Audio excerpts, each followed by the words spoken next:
Hey there, good afternoon. Another day hiking here on Lake Mendocino in Northern California, a reservoir, which as you can see is pretty low.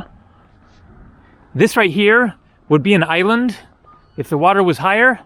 I walked over there while recording my video yesterday, going to do the same thing again today.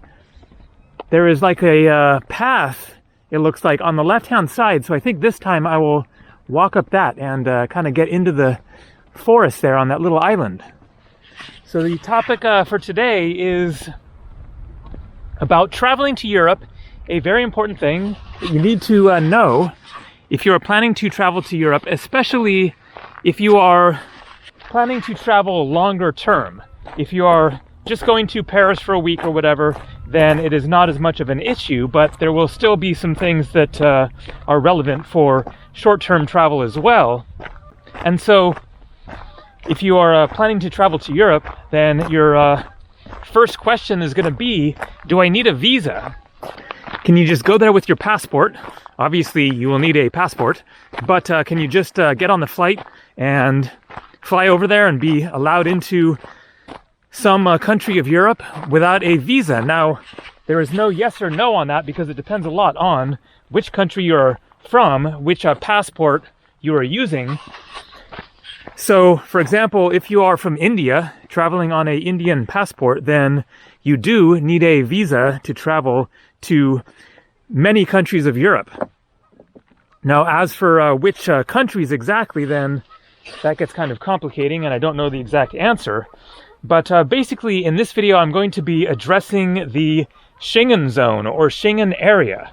So the Schengen zone is an area of 26 countries of mostly Western Europe, which have a open border policy in which you travel from Spain to France to Germany to the Netherlands. Any of these 26 countries, when you travel between them, you do not go through customs. You do not need to show your passport. It is like a domestic flight in the United States. You will, of course, have to show ID in order to get on a plane, but when you go across the land borders, then very likely there will be nothing. You'll just like be on a road or go through a tunnel or whatever and just end up in the other country with no border checkpoints. As opposed to, for example, when I traveled to Europe back in 1990, this was before the Schengen area was established, before the EU was in effect as it is now. And every time you went from one country to the next, it was border controls, waiting in line, showing your passport and all that. Now, the reason that it is called the Schengen zone or Schengen area is because of an agreement in 1985 called the Schengen Agreement, which occurred in Schengen, Luxembourg. So that is why it is called the Schengen zone. And so as for example, if you're from India and you want to travel to Europe, you will need to get a visa. But for the citizens of many countries, including the United States, then you do not need a visa. And so that is more what this video is about, is addressing people who do not need a visa to travel to Europe, specifically to the Schengen countries of Europe. Then you just get on the flight and have your passport. You will arrive in whichever country you're choosing to fly to, and when you land, then you will go through customs coming from outside of the Schengen area, any country outside of the Schengen area. For example, the United Kingdom is not included in the Schengen area. Ireland is not in the Schengen area. Most of Eastern Europe is not in the Schengen area. Many people will confuse the EU with the Schengen countries, and it is not exactly the same. The Schengen Agreement is related to the European Union, but the countries that are in the EU and the countries that are in the Schengen are not all the same. Some are the same, some are not the same. And then additionally, to make things even more confusing, but we got a real block here. I think I'll just get over to the other side of the island. And then the third designation of Europe is the Eurozone. The Eurozone is the countries that use the euro currency. Now, when it comes to traveling, then the European Union is actually irrelevant. That doesn't matter to you as a traveler in terms of practical, effects on your traveling experience. But the other two do matter. The Eurozone, the countries that use the euro currency, and especially the Schengen area. And so the basic agreement as far as the visa-free access for citizens of various countries, including the United States and Canada and Mexico and many countries around the world. If you're wondering if you're included in the visa-free access to Europe, then you'll just want to do more research online in order to figure it out. But for many people, then you do not need the visa. Now, the most critical thing to understand here, and kind of the whole point of this video, what really matters to you as a traveler is how long can you stay, assuming that you have this visa-free option, how long can you stay in the Schengen area of Europe? The answer is 90 days. So this came up in previous videos of mine because, for example, I had to leave Poland because I was out of time, and then I had to wait 90 days for my next allotment of 90 days to show up. And so the rule is you are allowed 90 days within any 180-day period. In other words, basically you're allowed to stay in Europe, in the Schengen countries of Europe, for 6 months out of 1 year. However, it cannot be 6 months continuous. It can only be 90 days or 3 months continuous, but be sure to keep track of 90 days exactly and not 3 months if you are going to use up all of your time. And so you can stay for 90 days, then you must be gone for 90 days, and then you can come back for another 90 days, and then you must be gone once again for 90 days. But there's been some confusion in the comment section of people saying, okay, so you used up your 90 days, then why don't you just leave and then turn around the next day, come right back, and then get another 90 days. But it doesn't work like that. It has to be 90 days in and then a full 90 days out. Now, the 90 days can be over the course of that 180-day period. So you don't have to stay 90 days and then as soon as you leave, or if you leave after a week, then you're done and you can't come back for 90 days or whatever. It is 90 days within a 180-day period, and as much as I know, there is no limit on how many times you can leave and then come back. So, for example, you're in France and you go to Tunisia. Tunisia is not part of the Schengen zone, or Morocco, or the United Kingdom even. And then you are outside of the Schengen zone at that point. And so you're no longer racking up the days of that 90-day period. That just stops.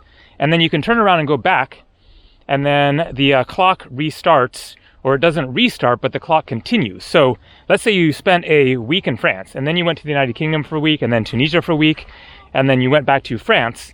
The 2 weeks that you were gone in the UK and Tunisia wouldn't count towards the 90 days. But once you arrive back in France, then you are basically on day 8 if you spent 7 days in France before, and then you come back and then you continue where you left off. Now, one thing to keep in mind is that partial days count as full days. And so if you're going to be like going in and out, traveling outside of the Schengen area and then coming back multiple times, then this is something you have to keep track of because it will matter when it comes to getting close to your time being up. And so let's say, for example, you arrive in the Schengen area, one of the Schengen countries, at 11:59 p.m. on Monday, or let's call it 11:30, just to make it a little more certain. 11:30 p.m. on Monday night, and then you leave at 12:30 a.m., 12:30 in the morning on Friday that same week. You might be inclined to count that as more like 4 days, but it actually counts as 5 days because all of Monday counts, even though you were only there for 30 minutes when you landed. And then all of Friday counts, even though you were only there for 30 minutes before you departed. And so as you count up these days, then you want to make sure and count partial days as full days. So that basically covers the situation. Now, as for like exemptions to that, as well as consequences, I will mention, then exemptions would be if you had some sort of a special visa. I have no idea what that would entail, but it would definitely be a process. You would have to have a reason, maybe work, of course, like marriage, or maybe your ancestry. If you have German heritage, you might be able to get some sort of a German passport or something like that. But all of that stuff is just a whole other level of bureaucracy you're going to have to deal with. It would be great, but that's not something that I am factoring into my travels, is how can I get a special visa to stay longer. And then there's the question of, what if you have two passports from two different countries? For example, I am dual American Canadian. I have a Canadian passport, however, it has been expired for a long time, but if I got it renewed, then could I go 90 days in, leave, and then return the next day with my Canadian passport? I don't know the answer to that, but I am going to assume that that is not allowed, and I would not take my chances with that. That could be a very bad scenario if they catch you. As for consequences, if you go over your time, then it is extremely variable.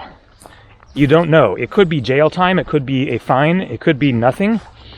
And so I actually went over my time once. In 2016, I was in Spain. I had been in Europe earlier in the year. I had taken a break for quite a while, like a few months, but not the full 90 days. And as a result, I calculated my time in the Schengen area incorrectly. And I realized this when I was on the island of Ibiza. This was in like early December. I was thinking about it and then realized, I added up my days and realized, oh man, I am over. Like, I was already over a few days, but I already had a reservation at a hotel there on Ibiza for another like week or something like that. And so I started doing some research, and what I found is that it depends which country you're leaving from. And so if, for example, you are in Germany or the Netherlands and try to fly out of there, it is much more likely that they will give you a hard time and possibly fine or jail time or revoke your European visa-free status. So you can't even go back into Europe at all. So the consequences can be quite severe. But what I found online is that Spain was one of the loosest, most relaxed countries to depart from. And so I decided to just take a chance and hope that everything worked out and finish up my week or so left in Ibiza. I booked a flight to Morocco, so that is how I ended up in Morocco the first time, and had a flight from Ibiza to Madrid, and then from Madrid a flight to Morocco. I was very nervous waiting for that flight in Madrid, but everything went smooth. Fortunately, he didn't say anything. It was all fine, and nobody ever said anything sometime later about my overstaying the 90 days. And so it is a chance that you can take and hope that nobody says anything, but it is not a chance that I will plan to take again in the future, because I don't want to possibly be banned from Europe or get a fine or whatever. Now, there was another time when I was in Greece in 2009. Then I spent my entire 90 days in Greece, and then I was flying to Turkey.